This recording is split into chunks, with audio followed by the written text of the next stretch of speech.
জামিন করে গেলাম, আমাকে আনতে আব্বা তো নাই। জামিন মিললেও আর বাড়ি ফেরা হলো না কার্যক্রম নিষিদ্ধ আওয়ামী লীগের দেবীগঞ্জ উপজেলার সাবেক সাংগঠনিক সম্পাদক ও সাবেক জেলা পরিষদ সদস্য হারুন অর রশিদের।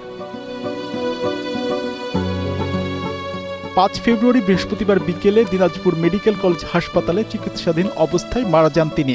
কোর্ট থেকে আপনার জামিনের আদেশ হয়েছে আপনার 1টা থেকে। আপনি জেলখানা আপনার অনিত ছিল আপনার দিনাজপুরে, আর মামলা ছিল পঞ্চগড়ে। হ্যাঁ জি। তো এখান থেকে আপনার বেলবন, এখন তো অনলাইনে সিস্টেম, বেলবন আপনার এখান থেকে সাবমিট করানো হয়েছে অনলাইনে। মোটামুটি আপনার পঞ্চগড় থেকে আপনার দিনাজপুরে ওরা ফরওয়ার্ডিং করছে আপনার 3:30টার দিকে।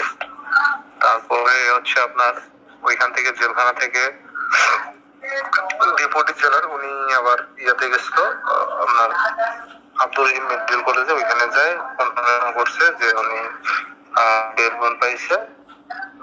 আমি বিষয়ে সব পরে উনি ওখান থেকে রিলিজ করছে মোটামুটি আপনার 3টা থেকে 4:30 দিকে। এর আগে বুধবার সকালে হারুন হঠাৎ অসুস্থ হয়ে পড়লে তাকে প্রথমে কারা হাসপাতালে নেওয়া হয়।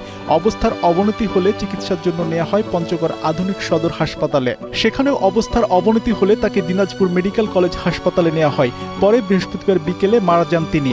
এক্সট্রিম মশার কয়েল প্ল্যান্ট ফাইবার দিয়ে তৈরি, তাই সহজে ভাঙে না, সুগন্ধিযুক্ত ও নিরবিচ্ছিন্নভাবে জ্বলে। ডেঙ্গু, চিকুনগুনিয়া বাহি সহ যে কোনো মশার বিরুদ্ধে দেয় এক্সট্রিম সুরক্ষা। কারাগারের রোগীটা আমাদের এখানে আসছিল গত পরশু দিন, সকাল 8:50 আসছিল।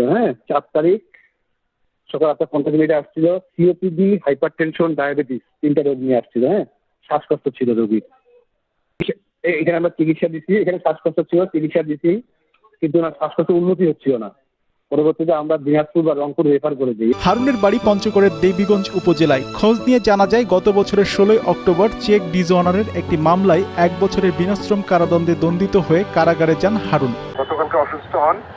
অসুস্থ হওয়ার পরে ওনাকে আমি কারা হাসপাতালে চিকিৎসা দেই। দেওয়ার পরে ওখান থেকে চিকিৎসা নিয়ে যখন উন্নতি না হয় তখন আমি সদর হাসপাতালে পাঠাই। সদর হাসপাতালে আবার 1 ঘন্টা অবজারভেশনে রেখে ওনাকে রেফার করে দেয়।